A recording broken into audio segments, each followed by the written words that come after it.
Écran large avec Thierry Genovese.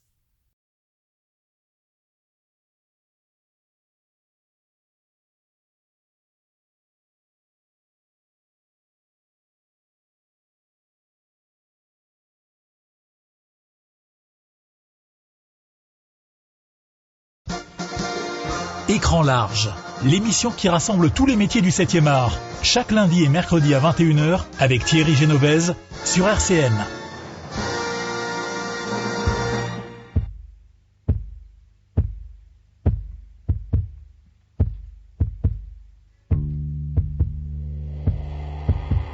Bonsoir à tous, ce soir on reçoit la voix attitrée de Robert De Niro, Mel Gibson et John Goodman, entre autres, mais pas que.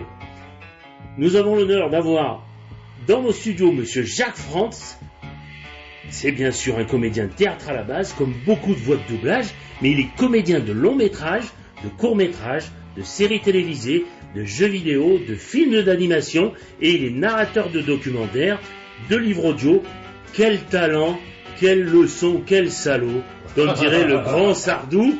En tout cas, quelle voix, dirons-nous, celle des comédiens américains les plus charismatiques, même si les voix tournent au gré de la demande du moment, je pense, mais si certaines voix sont gravées à jamais dans nos cordes vocales du comédien, que vous représentez d'une telle force dans vos prestations, mais connaissant celle de Morgan Freeman, alias Benoît Alman, et Bruce Willis, alias Patrick Poivet, la vôtre aujourd'hui se joint à ces deux voix qui forment avec vous un trio mondialement connu. Merci messieurs, merci à vous monsieur Frantz d'être reconnus comme les champions du monde des voix de doublage dans le monde entier. Vous allez entendre la BO du film Underground de Goran Bregović, composé en 1995.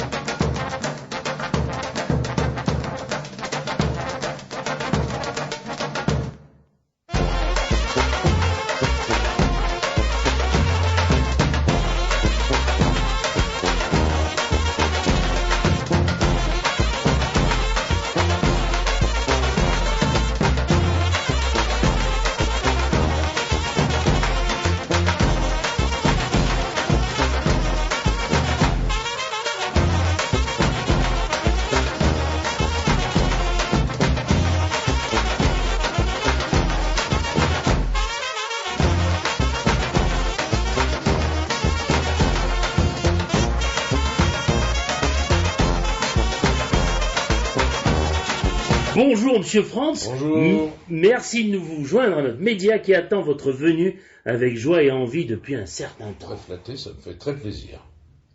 Merci. Alors j'ai choisi la musique de Underground parce que j'adore l'univers de Kusturica. Je trouve que c'est un cinéaste majeur de notre époque.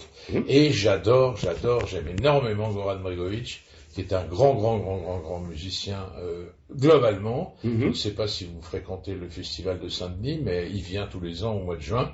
Il a toujours un truc dans sa valise et c'est toujours une musique qui est pleine de richesse harmonique, qui est une musique très recherchée, très composée, et en même temps il utilise des sonorités qui sont des sonorités de son pays.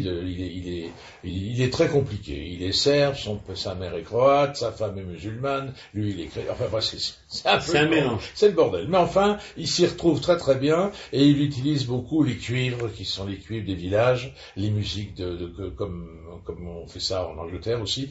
Et puis il utilise des sonorités, des voix, des pauses de voix qui sont caractéristiques. Ça fait un mélange absolument magnifique. Il avait fait une musique magnifique dans Le Temps des Gitans. Je sais pas si vous l'avez vu. Et puis là, la musique d'Underground, c'est carrément un chef-d'œuvre, quoi. On vient de l'entendre, elle est magnifique. Alors, la naissance du petit Jacques, ça se passe où? À Dijon. Dijon? Oui. Je suis né à Dijon, dans la même chambre que Madame Edwige Feuillère, à la clinique des tout-petits, rue de Jouvence, à Dijon, exactement, oui. C'est très beau. Alors, comment ça se passe les études?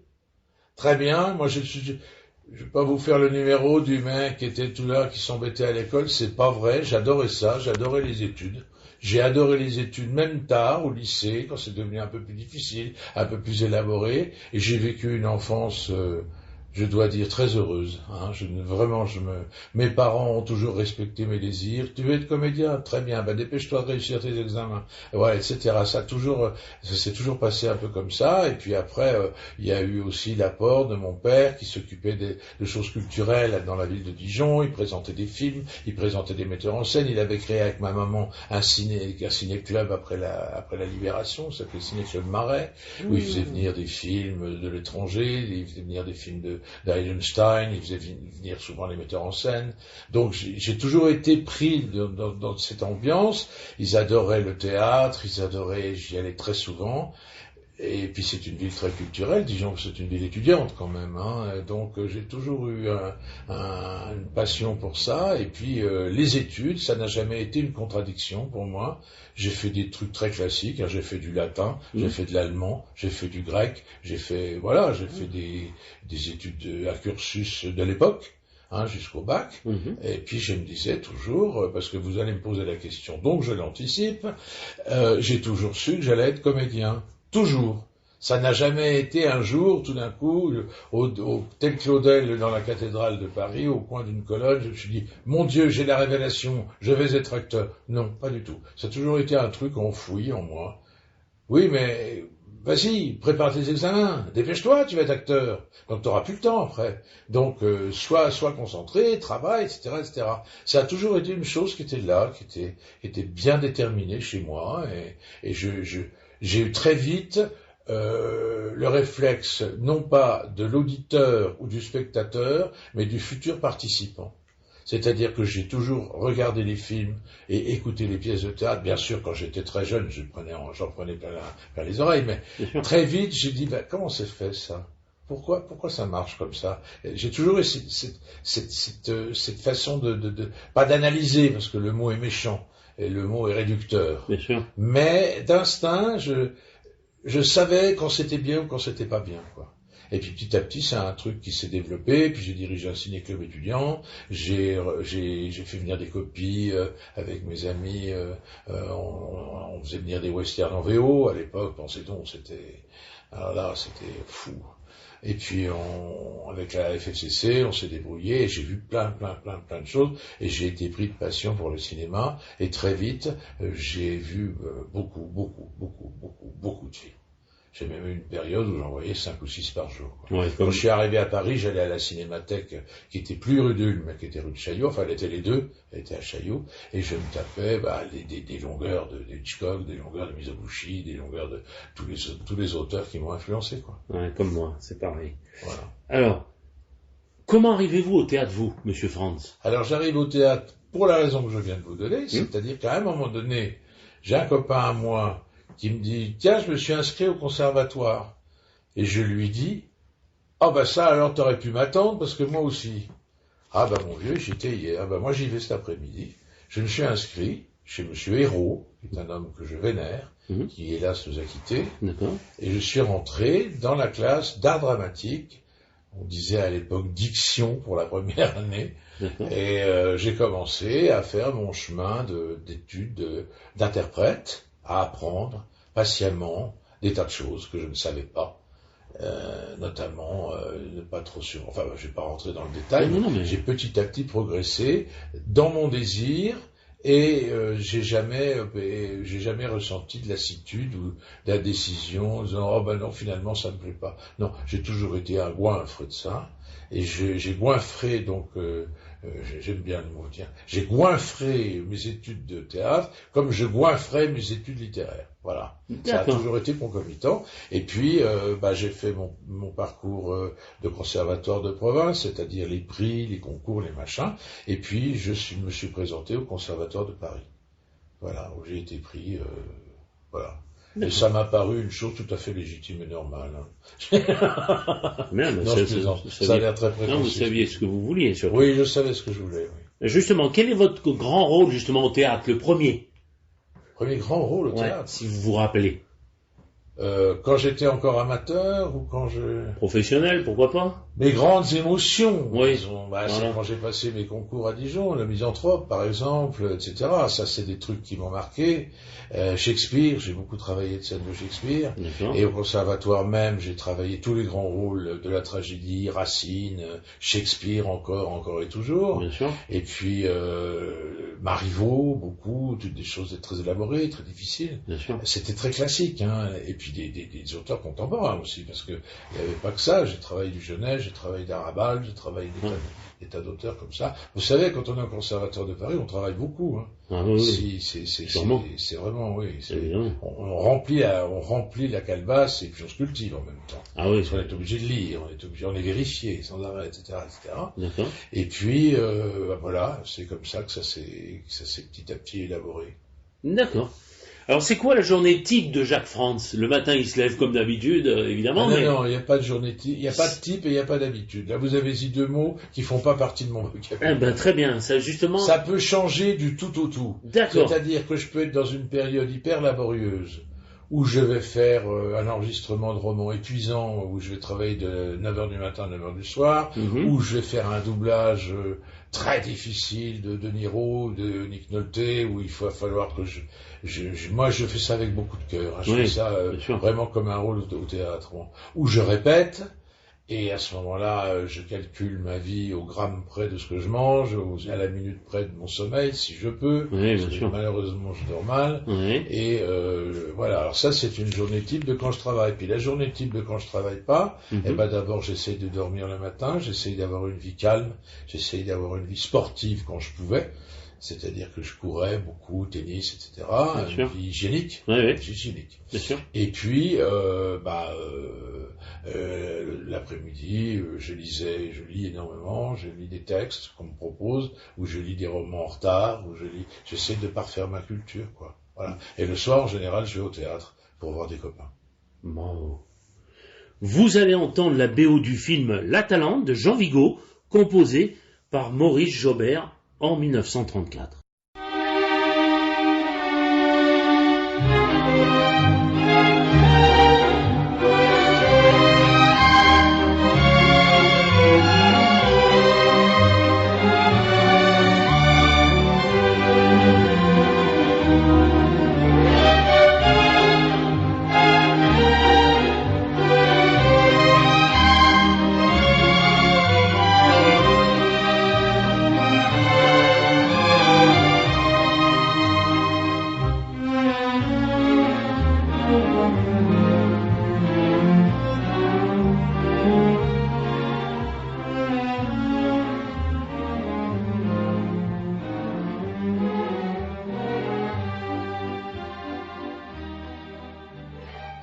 Alors, pourquoi ce choix, monsieur Alors, ça, on touche à mes racines profondes. C'est une musique que mon papa écoutait tout le temps, parce que mon papa connaissait beaucoup de films, et moi, j'ai adoré La Talente. Ça a été un des premiers chocs poétiques cinématographiques que j'ai eu, de même que Zéro de conduite, d'ailleurs, de même que la personnalité de Jean Vigo. Mais La Talente, ça a toujours été cette atmosphère un peu comme ça. Alors mon papa me disait souvent, mais Jacques, tu te rends pas compte, mais de 1930 à 1940, les gens faisaient la gueule, regarde les films, il fait gris, il pleut, Gabin, il a un ciré noir, tu vas au Havre, quai des brumes, etc., il flotte, c'est toujours des histoires, parce qu'on avait ce que Emmanuel Bove appelait le pressentiment. On sentait qu'il allait se passer quelque chose. Et c'est ça qu'on ressent dans cette musique, qui m'a beaucoup marqué, et le film m'a beaucoup marqué. C'était des histoires quand même un peu désespérées, enfin c'est une atmosphère assez difficile dans ces années-là, et je trouvais que la musique de Jaubert faisait ressentir ça magnifiquement bien sur cette péniche comme ça qui dérive à travers votre âme comme elle dérive sur le canal, cette robe mariée qui est comme une figure de proue alors qu'elle est sur une péniche sur un canal. Enfin c'est magnifique quoi ce film. Ce film m'a marqué, voilà. Donc c'est pour ça que j'ai voulu mettre La Talente, parce que c'est autant pour le film que la musique. Justement, je ne connaissais pas, mais moi c'est justement le choix est magnifique. Je ne connaissais pas, c'est très beau. Ça vous a plu? Oui. Oh, formidable. J'en avais d'autres à votre service. Oui, c'est très joli. Alors vous avez fait à ce jour 29 pièces de théâtre, avec divers metteurs en scène, mais il y en a un qui sort du lot, c'est Monsieur Hossein, et Monsieur Weber aussi. Pourquoi est-ce que vous entendiez très bien avec ces deux messieurs? Alors Jacques, c'était un copain, on s'est connus au centre de la rue Blanche, puis après au conservatoire, puis on s'est retrouvés chez Hossein quand Hossein a fait passer les auditions pour sa première année à Reims. D'accord. Donc on vivait dans le même hôtel, on vivait dans la même chambre, on était avec les mêmes personnes, on travaillait toute la journée, on jouait une pièce le soir, mais on en répétait une autre l'après-midi, on était sans arrêt dans un bouillon de travail, un bouillon de culture, un bouillon de choses, puis les gens venaient nous voir de Paris, enfin là il y a eu une année qui était formidable, un truc vraiment de phalanstère, quoi, presque. De phalanstère créatif, de théâtre, et c'est un souvenir que j'ai qui est magnifique. Bon, alors après, la vie nous a un petit peu éloignés, séparés, etc. Robert Hossein est toujours resté fidèle à ma petite personne, puisqu'après il m'a donné des rôles très importants, notamment le rôle de Jésus-Christ dans son spectacle sur le rôle, c'est la voix, mais enfin... Ça commençait déjà à devenir un petit problème. Je vous expliquerai ça plus tard. Et puis ensuite, j'ai fait les Brumes de Manchester. Il est toujours resté les bas-fonds, surtout de Gorky. Et on est toujours resté très proches. Et bon, mais j'ai connu aussi d'autres metteurs en scène qui m'ont énormément marqué, notamment au conservatoire. J'ai connu l'arrivée d'Antoine Vitesse. Qui a été quelqu'un d'extrêmement contesté au départ, faut bien le dire. Personne ne le dit jamais. Mais moi, j'ai connu des gens qui étaient là, qu'est-ce que c'était, il faut le foutre à la porte, et qui maintenant se revendiquent de lui. Et il y en a eu quelques-uns. Donc ça, faut le savoir aussi. Parce qu'il était iconoclaste, parce qu'il arrivait du subventionné, et il nous disait toujours des choses qui étaient un peu, pour nous, qui étions un peu serrés, quoi, qui venions d'un enseignement très classique. Parce que, par exemple, puisqu'on a fait les événements de mai, il y a les élèves du conservatoire qui prenaient conscience de lui-même, pour la première fois, se sont mis à militer un petit peu aux côtés des étudiants, en disant, mais les étudiants, on peut pas les laisser tomber, on est des étudiants aussi, c'est dégueulasse, il faut se mettre avec eux, il faut les aider, faut leur faire une cantine, il faut qu'on aille sur les barricades avec eux, etc. Et la Comédie Française, pour se venger, alors que chaque année elle donnait des costumes pour les concours, cette année-là elle a dit, vous n'aurez pas de costume. Puisque très bien. Et on était là, qu'est-ce qu'on va faire, comment on va faire? Et Vitesse nous a dit, mais non, c'est formidable, au contraire, mettez-vous du papier journal, mettez-vous des trucs, soyez inventifs, avancez, créez, etc. Et c'était la première fois que j'entendais un langage comme ça. On n'était pas beaucoup, vous savez, au cours. On était 5 à 5 heures du soir, salle d'or, qu'il fallait balayer parce qu'on allait se traîner par terre, chose qu'on ne faisait pas au conservatoire. On était 5, on était très peu, et moi je trouvais ça formidable, genre on était complètement interloqués, et puis petit à petit son enseignement a pénétré dans le cortex des jeunes, et il a commencé à avoir une classe, et puis petit à petit on a su qu'il se passait des choses, et puis petit à petit il est allé vers ce qu'il est devenu. Voilà. Mais j'ai vécu ça. Et ça, j'ai beaucoup travaillé avec lui, des scènes, et chaque fois il me disait des choses extrêmement créatives. Puis il faut savoir que c'était quelqu'un de très drôle, d'extrêmement drôle. On avait des numéros comiques d'engueulade sur le trottoir, je peux vous jurer que les gens y payaient presque pour qu'on commence, quoi. Oui, non, c'était un type très bouillant, très spumante, comme on dit en italien. En italien. Ouais, c'était un type, ça. Donc c'était pas un metteur en scène que je calcule dans mes CV comme mon metteur en scène, puisque j'ai travaillé avec lui, mais jamais dans un contexte professionnel. Il m'avait proposé de faire Electre, d'adapter d'après les poésies de Rizos, et je l'ai pas fait parce que j'ai eu une autre proposition avec Hossein, justement, un projet de tournée. J'étais obligé de faire un choix et j'ai beaucoup regretté, mais enfin bon, ça c'est la vie, ça fait partie des arrachements inhérents au métier que je fais et qui sont pas toujours faciles à choisir. Ouais, voilà. Des fois on a pris entre deux feux. Et... Voilà. Et Jacques, alors Weber, c'est beaucoup plus tard. On a eu des problèmes tous les deux. On s'est un petit peu séparés, même beaucoup. Et puis il est revenu vers moi et m'a proposé son film, Don Juan. Et ensuite, un jour, il m'appelle et me dit, écoute, est-ce que tu voudrais pas jouer Thésée? Je monte Phèdre avec Carole Bouquet au théâtre de Jazet. Alors, j'ai dit Thésée, oui, tu parles Racine, etc. Et puis, il y avait Niels Arestrup qui jouait Théramène. Enfin, il y avait vraiment de quoi se régaler, quoi.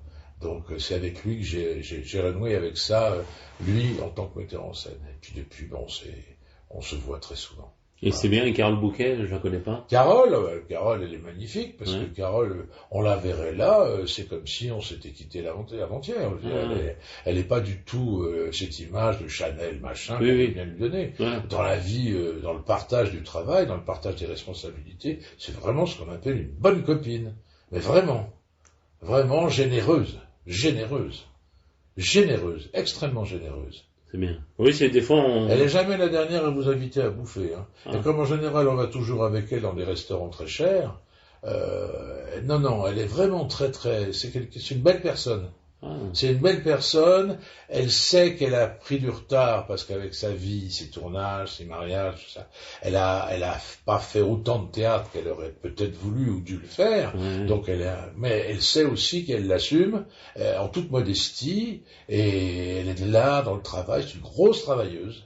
Jamais non, toujours oui, très bien, on reprend, très bien, parfait. Pas il est 7 heures du soir, je suis fatigué. Ah non, c'est vraiment une bonne camarade de travail. Et puis dans la vie, une personne extrêmement tendre, gentille. Voilà, bon, je la vois pas parce que la vie chacun a sa vie, hein. Mais je suis sûr que si je la revois là un jour, on va se tomber dans les bras. Voilà. Vous me tendez une perche en parlant de tendre. Oui. Vous avez joué dans Tendre Poulet, l'inspecteur Verdier, réalisé par l'énorme Philippe de Broca. Oui.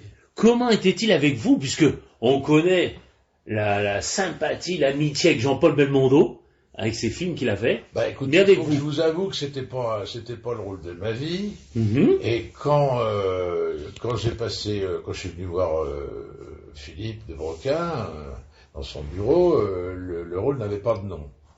Il s'appelait, tenez-vous bien, l'OP Balèze. C'est-à-dire l'officier de police balèze. Donc j'ai été engagé sur le fait que je suis un peu balèze. Donc j'avais pour mission toute simple de défoncer une porte avec mon épaule. Voilà. D'accord. Là que j'ai appris que c'était un sport très dangereux parce que c'est des portes qui sont en balsa. Le balsa est un bois qui explose en toutes petites échardes, voire minuscules, qui vous rentrent dans les yeux comme de rien du tout. Et après, il faut des heures pour s'en libérer. Donc tout le monde me disait, voilà, ferme tes yeux, prends la porte comme ça, etc. Ça résume à peu près l'essentiel de mon rôle. Et sinon, courir dans les rues de Paris à 1h du matin, derrière Philippe Noiret, derrière Hubert Deschamps, derrière, etc., etc. Ce qui m'a beaucoup, et Annie Girardot, bien sûr, ce qui m'a beaucoup amusé. Voilà. Mais j'étais content de retrouver Hubert Deschamps, qui était un ami de mon parrain Jean Champion, alors c'était extraordinaire avec Philippe Noiret, parce que comme ils avaient été élèves chez les jésuites tous les deux, ils parlaient sans arrêt que de ça, tout le temps. Alors t'as connu le curé Angèle-Mal. Tu parles si j'ai connu le curé Angèle-Mal. Tu parles, c'était mon père, etc. C'était extraordinaire de les entendre tous les deux. Super. Voilà. Et Annie Girardot? Annie, elle était en pleine bourre, une énergie folle, elle galopait dans tous les coins, une vitalité, une drôlerie, une gaieté, oui, et puis il y avait Michel Normand qui faisait des cascades de voitures, il y avait plein de gens formidables. C'est un bon souvenir pour moi de tournage. C'est pas non plus le souvenir de ma vie pour le rôle. Voilà. D'accord, mais ma maman était très contente parce que j'avais un beau costume. C'est vrai. Mais c'est vrai aussi que vous aviez été entouré de belles personnes. Oui, et puis je faisais mon chemin, je disais, voilà, t'acceptes, tu fais un truc, puis tu fais un truc, continue. Bien sûr. Voilà. Vous avez aussi joué dans Coup de tête de Jean-Jacques Hano. Oui. Comment était Devers sur le tournage? Parce qu'on a entendu plein de choses sur lui, qu'il n'était pas facile. Non, c'est pas vrai. C'est fou. C'est ces trucs-là, moi. Ouais, ça vous dépasse. Non, mais le problème, il est un petit peu délicat parce que Patrick est issu d'une grande famille, les Morins, une espèce de dynastie. Bien sûr. Et les Morins avaient une maison à côté de Royan, où ils vivaient, où ils allaient en vacances, etc. Et il se trouve que ma première femme, qui avait été la petite amie de Patrick quand ils étaient au Comsa, parce qu'ils s'étaient connus à Royan. D'accord. La maison de ses parents était pratiquement dans le même district. D'accord. Ce qui fait qu'on se rencontrait tout le temps sur la plage. Donc on était plutôt copains. On n'était pas copains, parce qu'il y avait toujours une espèce de truc. Mais quand je l'ai revu après à Paris, Par exemple, j'ai un souvenir que j'ai passé mon concours d'entrée au conservatoire, et quand je me suis avancé sur la scène pour passer ma scène de passer Néron, je crois, il y a le candidat précédent qui sortait, c'était Patrick. Ah, d'accord. Donc, vous voyez, c'est pour vous dire le machin. Et après, on s'est retrouvé dans le camion de coup de tête. Là, j'avais déjà un rôle un peu plus élaboré, et on a passé la journée vous savez, dans une espèce d'habitacle comme ça, avec des fils partout. Vous pouvez pas aller pisser, vous pouvez rien faire, etc. Donc ça crée des liens, puis on a reparlé du bon vieux passé, etc. Et j'ai très très content de le retrouver, mais je vois pas en quoi c'est un acteur tellement prodigieux. Le film de Corneau, c'est riz noir, il est époustouflant. Je sais pas ce qu'il est allé foutre, dans quel machin il s'est mis, c'est une grosse perte. Enfin, c'est vraiment une grande catastrophe pour le cinéma français, hein, la mort de Patrick. Ah oui, vraiment. Moi, c'était un comédien. J'ai énormément d'admiration pour Gérard Depardieu, avec qui j'ai tourné. Bon, ça a été un autre chapitre. Rappelez au public, vous avez tourné dans quoi avec lui? Les Compères. Voilà. J'ai tourné Les Compères, et puis j'ai tourné aussi Aime ton père, Jacob Berger avec Guillaume et lui. J'ai tourné, puis je l'ai croisé, il était avec Carole quand je jouais, donc il était là tous les jours. On allait manger toujours ensemble. Donc vous dites que c'est une bonne vivante, ça tombe bien. Il est bon vivant aussi, évidemment. Ils étaient merveilleux à se voir tous les deux. Ils s'embrassaient à longueur de temps, à pleine bouche. C'était merveilleux. Ils étaient amoureux, mais c'était une merveille à voir. Donc j'ai joué avec eux. Et alors je sais que Patrick et Gérard, il y avait une grande affection, une grande admiration. D'ailleurs, il y a eu une lettre que Patrick a écrite à Gérard. Il s'admirait beaucoup, mais en même temps, c'était vas-y mon pote, moteur, poum, 1, 2, 3, allez-y. Et c'était un couple qui aurait pu être générateur de films fantastiques. Et Patrick est parti, il est parti. Voilà. Paix à son âme. Vous avez joué, et ça, c'est un de mes rôles préférés de vous-même, le patron de Jean Dujardin dans Contre-enquête. Un scénario qui est dur pour moi, pour ma part. Mais Dujardin signe là pour moi son meilleur rôle. Mais c'est bizarre, on voit quand même que vous, grâce à votre voix. Ça alors? Alors là, vous voulez pas me le répéter. Non, mais, désolé, mais... vous ne voyez que moi grâce à ma voix. Ouais. La vache. Je sais que moi,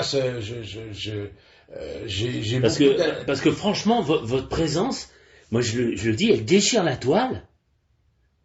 Et d'ailleurs, je me dis, comment ça se fait qu'on voit pas plus Monsieur Jacques France au cinéma? Ça, faut aller leur dire. Parce que vous, non seulement, et évidemment, De Niro, la voix de doublage de ces grands Américains. Ça y est un peu pour quelque chose.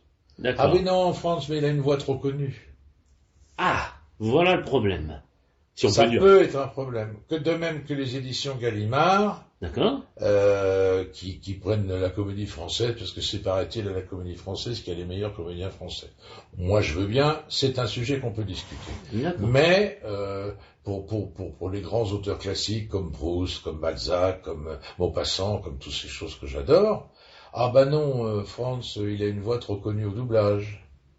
En France, on marche sur des cloisonnements. Voilà, on case, voilà. C'est dommage. Et au cinéma, parce que souvent je regarde la télévision, puis je vois défiler des castings, je me dis mais enfin c'est quand même lamentable, j'ai pas au moins passé l'audition. Moi je veux bien, j'ai pas d'orgueil à mon âge. Mais pourquoi quoi? Alors je me dis qu'il doit y avoir une raison aussi bête que ça. Je ne sais pas. Enfin en tout cas Jean, on s'est connus, je sais plus comment on s'est connus, mais on s'est connus parce que j'étais ami avec un ami commun avec lui, à lui, et puis on est devenu, il y a eu une espèce et puis lui, alors lui par contre, et je lui disais mais arrête de me parler du doublage, arrête de me parler de Niro, etc. Il m'a engueulé. Il m'a dit mais t'es con, mais tu es con. Est-ce que tu sais qu'avec Arsène, mon pote, etc. on avait fait un club de fans?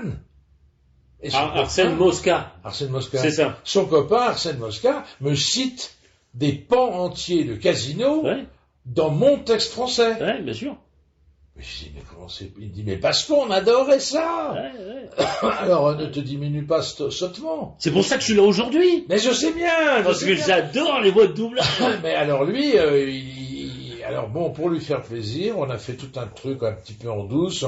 On a fait une émission en hommage sur M6 et on est venu me chercher. On a pris des interviews de De Niro et j'ai improvisé un texte sur De Niro, plus ou moins synchrone, où je faisais, oui, je parle de Dujardin, ouais, c'est le mec qui m'imite, ouais, très bien. Et ça lui a fait vachement plaisir, et petit à petit, comme ça, on est devenus très très amis. Et vous avez fait une belle émission aussi qui est passée sur YouTube avec Patrick Poivet, vous, Dujardin, Richard Darbois. Oui, alors j'ai vu la vidéo. Oui. Qui est très belle. Oui, on avait fait ça, oui, je me souviens très bien. Oui. C'était sympa. Ouais. Et Jean, maintenant, il a eu ce merveilleux Oscar, bon, et puis après, ça s'est un peu calmé, puis ça repart maintenant, et je suis très content pour lui, parce que c'est vraiment un très très bon acteur. Oui, c'est un très bon comédien. Citez-moi un comédien qui ait le charme, le physique au sens habileté physique, au sens, presque sportif du terme, et le naturel d'un Cary Grant comme lui. Oui, il y en a pas. Il est le seul, actuellement. Bien sûr. Depuis que deux est parti, justement. D'ailleurs, oui, j'allais vous le dire. Et donc... D'ailleurs, en ce moment, Gilles Lelouch, Jean Dujardin. Ouais. Un petit peu. Et Lelouch, c'est pas pareil. Lelouch, c'est plus lourd, c'est pas pareil, ouais. C'est plus intrinsèque, c'est plus, intériorisé, c'est moins solaire, quoi. Moins solaire. Ouais. Il est capable d'être drôle, mais, Jean, dans OSS 117, c'est quand même très drôle, quoi, parce que il est capable d'être dans la dérision complète. Voilà.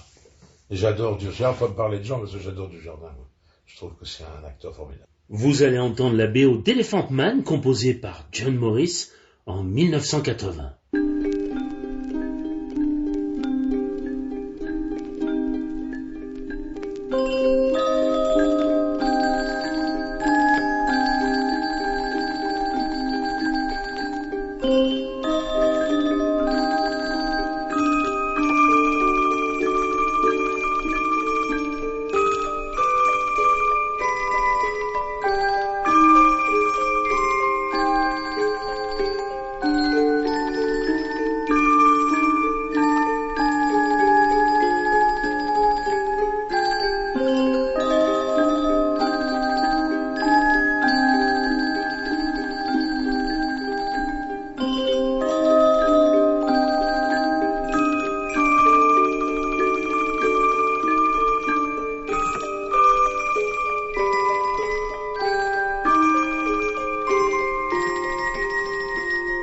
Ce choix? C'est magnifique, ça. Bah, c'est un peu toujours un mélange un petit peu bizarre. C'est à la fois pour le film, à la fois pour la performance époustouflante de John. Il vient de nous quitter aussi, lui. John Hurt. Pardon. C'est parce que c'est un film qui est une grande réussite pour moi. Ça a été un coup de poing dans la gueule, quoi, quand j'ai vu ça. Et puis j'ai trouvé cette musique magnifique. John Hurt, que j'ai vu juste avant qu'il meure au Festival de Cannes. Ouais. Il était dans son petit coin, un grand hôtel, et il mangeait son petit millefeuille avec son café. Ouais. Et il nous a dit bonjour. On a parlé de lui un peu pour Alien et tout ça. Ouais. Et il a été très sympa. Il parlait français un peu. Oui, il se débrouille bien. Ouais. Il se débrouillait maintenant. Il se débrouillait. Moi, la dernière fois que je l'ai vu, c'était sur scène. C'était à Dublin. D'accord. Puisqu'il avait acheté une maison sur la côte qui est au sud de Dublin, très sableuse, il avait acheté une villa. Et il jouait non pas à l'Abbey Theatre, qui est le théâtre national irlandais, une salle dans la grande rue qui monte comme ça, un peu plus haut, plus petite, mais tout aussi réputée. Il jouait un montage de texte de Pinter avec Penelope Winton. Et c'est la dernière fois que je l'ai vu, il était époustouflant, et puis il est mort 2 mois après, quoi. Voilà. D'accord. Grande perte aussi. Là-bas, parce que je suis allé à Dublin, et en partant vers l'Écosse, j'ai vu les 2 manoirs de Daniel Day-Lewis, qui pour moi est un énorme comédien, et pas très loin, il y a... Jeremy Irons. Exact. Bravo, vous m'avez... C'est une tour. Il a acheté une tour. Exact. Ouais. Et depuis des années, il la restaure. C'est ça. Il fait même que ça, tous ses cachets y passent, enfin... Ouais, je suis très au courant parce que j'ai vécu, moi, à Londres avec une comédienne britannique qui le connaissait très très bien, puisqu'ils avaient fait ensemble leur début. C'est des enfants de la balle, un peu. Ils jouaient de la musique. Ils jouent très très bien de la guitare. Je savais pas ça. Jeremy. Oui. D'accord. Oui. Et donc, il a épousé Shannon Cusack, qui est la fille de Cyril Cusack, qui est un grand comédien irlandais, et puis il a acheté cette bâtisse magnifique, un peu moyenâgeux, un peu austère, mais bon, et il met dedans tout son cœur, quoi. Voilà. D'accord. Alors, exactement, comment arrivez-vous dans le doublage, vous? Par hasard. Par hasard. Oui. D'accord. Parce que je jouais une pièce montée par Jacques Seller au théâtre Hébertot qui s'appelait Le Poignard masqué, qui était un sombre mélodrame de Anicet Bourgeois, qui est un auteur fort connu, comme chacun sait, du répertoire français du mélodrame. Alors, il y avait Christian de Tillières, il y avait Véronique Silver, il y avait Jacques Seller, il y avait Thérèse Lyotard, il y avait tout ça. Et puis, dans la distribution, il y avait Jacqueline Staupe, qui aidait un monsieur que j'aime beaucoup, qui s'appelle Jacques Lévy, et qui s'occupait de post-synchronisation, parce que c'est pas la même chose. Hein. Non, c'est pas pareil. Post-synchronisation et de doublage de 2 films, notamment de Paul Morisset, qui sortait de l'underground américain, parce qu'il faisait partie de la bande d'Andy Warhol, et il fallait trouver un acteur qui double Joe D'Alessandro. Voilà. Il y en avait un qui s'appelait Blood for Dracula, et l'autre s'appelait Flesh for Frankenstein. C'était gratiné. Et donc, il y avait d'ailleurs Christopher Lee, Peter Cushing. Non. Pas Il y avait Udo Kier, il y avait des acteurs qui étaient plutôt d'une génération d'après. Ils étaient trop vieux. D'accord. Et donc, alors, là vous abordez le sujet du doublage, je suppose. C'est la preuve par 9 qu'il faut, pour ça, disposer de qualité, de vertu même, je dirais, et ça je vais faire les choses dans l'ordre, qui ne sont pas forcément apparentés au talent. Alors quand je dis ça, on me dit mais t'es fou, etc. Je dis oui, un acteur peut être magnifique sur scène, peut être magnifique et très mauvais au doublage. Moi j'ai connu des acteurs qui étaient des acteurs époustouflants sur scène et qui au doublage, et puis d'autres qui sont époustouflants sur scène et époustouflants au doublage. Moi j'ai doublé Salto nel vuoto, le saut dans le vide, qui a eu le prix à Venise quand même, avec Piccoli. J'ai pris une leçon, de doublage pur, bien sûr, doublé lui-même en plus, ce qui est encore plus difficile. Oui, c'est encore plus difficile parce que inconsciemment on cherche à arranger les choses qu'il faut surtout pas faire, etc. Là, j'ai pris vraiment une grande mandale dans ma figure. C'était vraiment époustouflant, quoi. Alors, ça met en branle des qualités qui sont premièrement, je pense, l'humilité, indispensable. Ensuite, l'oreille musicale. Je connais pas un acteur qui aime la musique et qui soit mauvais en doublage. Faut savoir ce que c'est qu'un rubato, savoir ce que c'est qu'un legato, savoir ce que c'est qu'un crescendo. Faut avoir des notions, sans pour autant les intellectualiser, d'instinct. Faut avoir ça dans l'oreille. Si vous n'avez pas ça, vous n'y arrivez pas. D'accord. Bon, ça fait partie du matériel de départ. Ensuite, il faut savoir lire.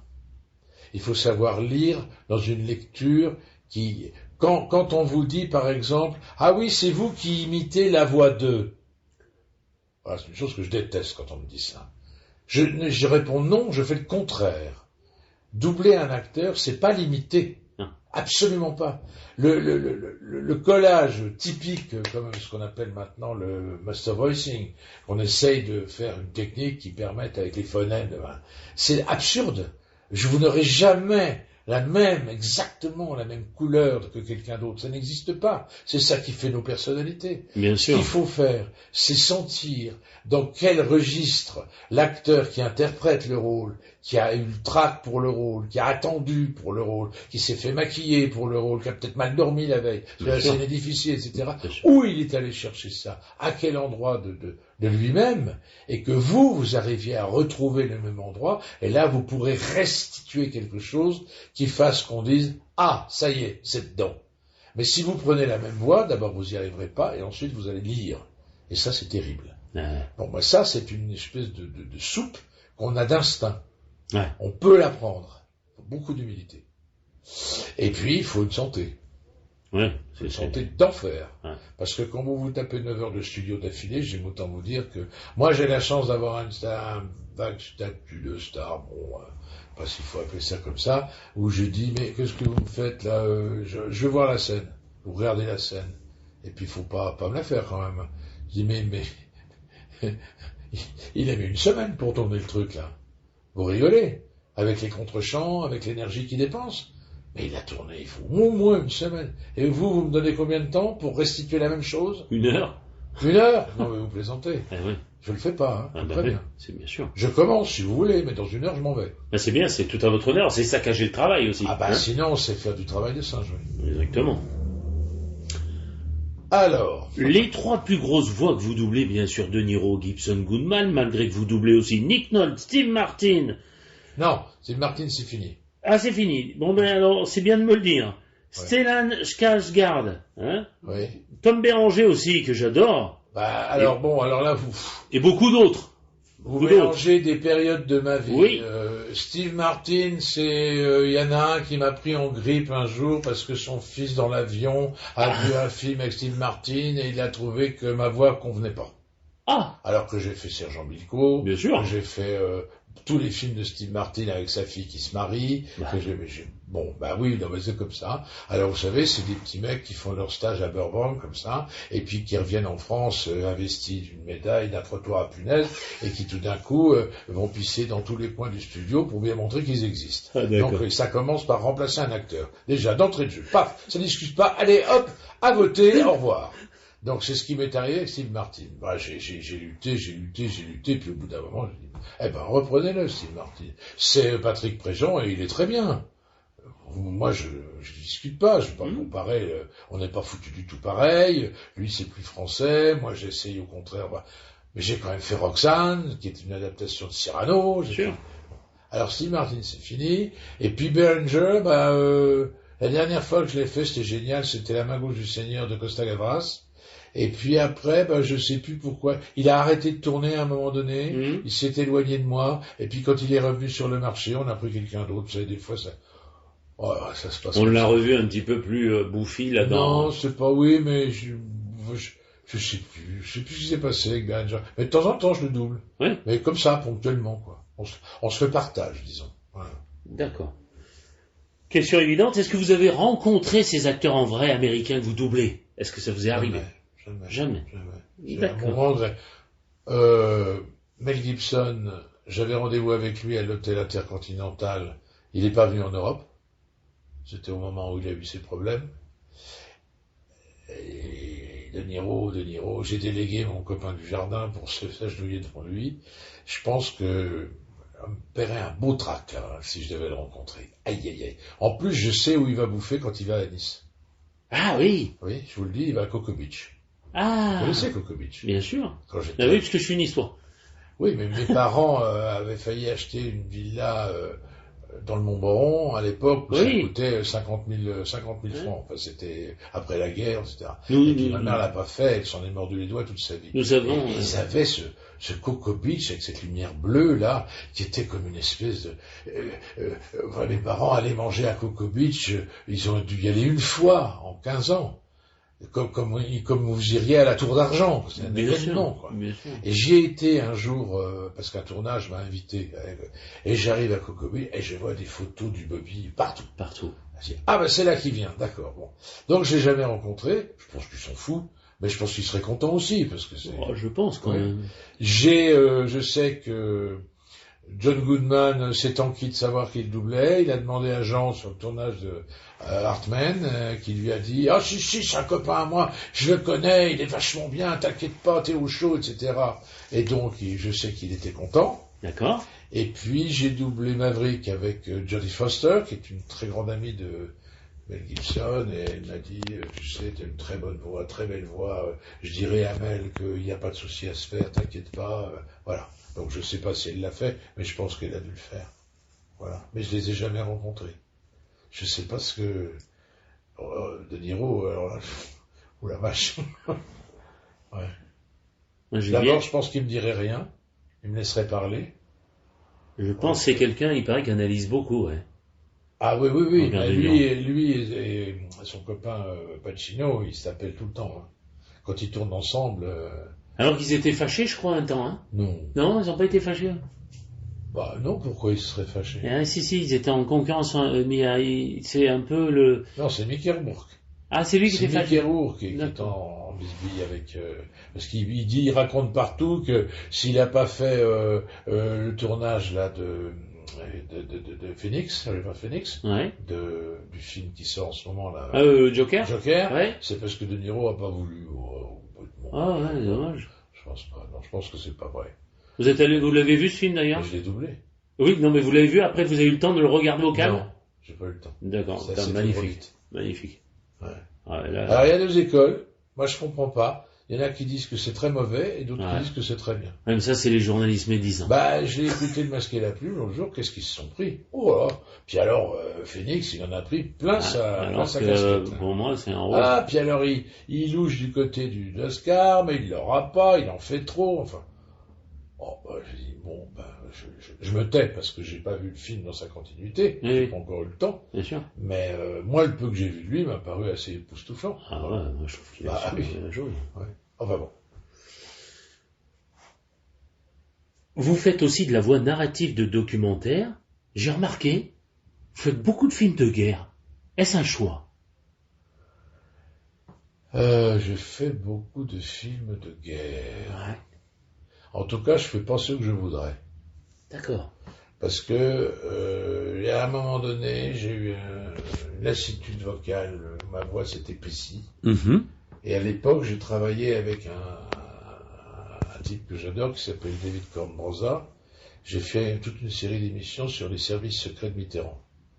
Et j'avais probablement une voix un peu trop comme ça. Un peu trop rauque. Et il m'a pu rappeler depuis, ce que je regrette beaucoup parce que ces films sont toujours magnifiques. Et puis j'ai fait aussi un truc sur la Bible dévoilée, qui est l'histoire d'un archéologue israélien qui s'appelle, je sais plus, qui travaille sur les fouilles de Megiddo. D'accord. Megiddo, c'est Armageddon, Mhm. c'est là que va se passer l'Apocalypse, en fait. etc. Oui, bien sûr. Et c'est une histoire du peuple juif depuis les camps avec les brebis dans les déserts au nord de la Palestine jusqu'à de nos jours, quoi. D'accord. Que c'était un couloir où les Égyptiens allaient casser la gueule aux Hittites et qui passaient par là, donc ils prenaient un droit de péage. Enfin, c'est passionnant. Ah ouais, ouais. Et j'ai été critiqué là-dessus parce que je ne sais plus si je crois que c'est Fabienne Pasco qui m'a fait pas de cadeau, elle ne m'en fait jamais remarquer. Alors, Ah bon. je suis pas très, mais c'était voilà. Mais des films de guerre, c'est curieux que vous me disiez ça Ouais. parce que J'ai vu que vous avez beaucoup de narrations de films de guerre. c'est pas vrai. Ouais. Alors je Moi, me dis, c'est là, peut-être un choix, je sais pas. Vous moi. savez, alors là, faut être encore moins orgueilleux que pour le doublage. C'est vraiment une rencontre. Ouais. Parce que le documentaire de film, la voix de documentaire, faut pas se mettre devant. Ouais. Faut pas s'écouter parler. Oh mon Dieu que j'ai une belle voix. Ce que font la plupart des acteurs. Ah d'accord. Il faut se mettre derrière le propos, et ce propos, faut le comprendre. Bien sûr. C'est-à-dire être capable de gueuler si c'est mal écrit, si ça veut rien dire, etc., etc., etc. Pour moi, il y en a un, mais formidable, c'est Kassovitz. Ah. Pour moi, vraiment, chaque fois que je l'entends, je dis, ben oui, ben, il a pigé, quoi. Ou alors il fait ça d'instinct, j'en sais rien. Ah ouais. Ben, Vincent Cassel, on a un petit peu l'impression qu'il bazarde, quoi, qu'il s'en fout un peu. Ouais. Quelquefois, c'est un petit peu fait à l'emporte-pièce, un petit peu trop comme ça. Et puis pour le reste, ben pourquoi pas moi, quoi. Vous voyez ce que je veux dire? Bien sûr. Mais Kassovitz, il a il a le knack, comme on dit. Ouais, c'est pour les documentaires. On est bien Alors d'accord. par contre, je peux faire de l'artistique sur les peintures. J'ai travaillé sur toute une campagne sur les impressionnistes. Ouais. Ça va. Ça, c'est très exigeant, les documentaires de guerre. Très très exigeant. C'est très exigeant parce qu'il faut être derrière, mais pas très loin. Il faut pas être devant. Et justement, je vous parlais d'art, je vous vois bien parler de Léonard de Vinci, par exemple, vous, avec votre voix. Bah, je sais pas, on me demande pas. Ouais, ouais. On me demande pas. Parce que c'est des personnages marquants. Et vous êtes encore là dans un système d'économie où on va chercher des noms. Ouais. On va chercher des stars. Parce que vous foutez Lucchini sur un documentaire, le postulat de départ, c'est que ça va être génial. Même s'il sait pas le faire. D'accord. Parce qu'il sait pas tout faire, Lucchini. Ah, ben il non. sait faire plein de choses. Mais il y a des trucs qu'il sait pas faire. Voilà. Et il fait des commentaires qui, des fois, sont sans intérêt. Mais, on Ouais. va le payer 4 fois le prix. Et puis voilà, et on a la même chose dans le doublage. Alors, dans le doublage, depuis que Jeffrey Katzenberg a pris le pouvoir ça devient, il faut avoir un nom où on peut vous mettre sur le cul de l'autobus. Avec la voix de. Ah oui, oui. Ouais. Et quand j'ai, à un moment donné, De Niro, ils m'ont pas squeezé parce que je suis ami avec Daisy Nichols, la fille de Mike Nichols, qui était à Burbank, heureusement. D'accord. Et elle me dit, tu sais, pour Don Lino, pour le gang de requins, il faut que tu fasses des essais. Je dis, moi, des essais sur De Niro, ça fait 25 ans que je double. Ils veulent des essais. Ah. Donc, je suis allé faire des essais. Et j'ai vu la liste prévue pour les essais. C'est à se pisser dessus. D'accord. Il y avait moi, bon, il y avait Depardieu, ça, évidemment. Et puis alors il y avait Jean-Luc Godard, il y avait David Ginola, il y avait ah oui, mais vous êtes assis là. Oui, je sais. Oui. Ginola. Et je l'ai fait, mais de justesse. Ah. Et elle m'a dit, Jacques, je te préviens, je t'ai sauvé ton cul, mais là, ça sera la dernière fois. Et depuis, dès que vous avez un mainstream de chez Pixar, par exemple, sur des films extrêmement chers, il faut qu'on puisse vous mettre au cul de l'autobus. Ça s'appelle être bankable pour ça aussi. Et alors, il y a même quelquefois des mensonges qui vont encore plus loin, c'est-à-dire que vous avez des affiches de films, et puis vous avez les noms des acteurs qui ont doublé les rôles. Ce qui fait que le type un peu naïf, il croit qu'il va voir un tel. C'est ça. Non, il va entendre la voix d'un tel. Voilà. Non, mais c'est pas précisé, quoi. Ils vont jusque-là. Enfin bon, bref, ça n'a aucun intérêt, ce que je raconte. Si, Non, j'aime beaucoup le documentaire. J'aimerais beaucoup en faire plus. J'en ai fait quelques-uns sur Che Guevara, beaucoup, sur la révolution cubaine, j'en ai fait sur... Puis comme j'ai un petit peu étudié l'histoire, je suis passionné d'histoire, ça m'intéresse. Oui, ça m'intéresse beaucoup. Mais je travaille jamais, par exemple, pour le canal H. Je sais pas pourquoi. Par exemple. Oui. Bizarre. Eh bien, je sais que je passe ma vie à regarder Canal H. Moi, c'est la seule chaîne que je regarde assidûment. Parce que quand ils chopent un sujet, ce qui est très curieux, parce que la chaîne est dirigée par l'ancien conseiller de Carrefour et de la campagne de Sarkozy. D'accord. Mais on dirait qu'il a des complexes et des fois il y a des trucs de gauche, hyper gauche, machin, et puis des fois il vous balance un film sur le chauffeur de Hitler, ou je sais pas, enfin des trucs. Mais c'est très intéressant. C'est toujours très intéressant. Et là, en ce moment, il y a toute une campagne, et alors il y a ce fameux journaliste polono-anglais, là, Janusz Korczak, c'est plus son nom, qui fait toute l'histoire des civilisations à travers la peinture, etc. Et c'est là, en ce moment, il travaille sur Toulouse-Lautrec, sur Montmartre, sur tout, c'est vachement bien, quoi. C'est vachement bien. Mais bon, je ne peux pas répondre à votre question qui me navre. C'est pas grave. Vous allez entendre une des musiques de Fellini Roma, composée par Nino Rocca, nommée Amacor, sortie en 1981.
Monsieur Jacques Frantz, merci beaucoup.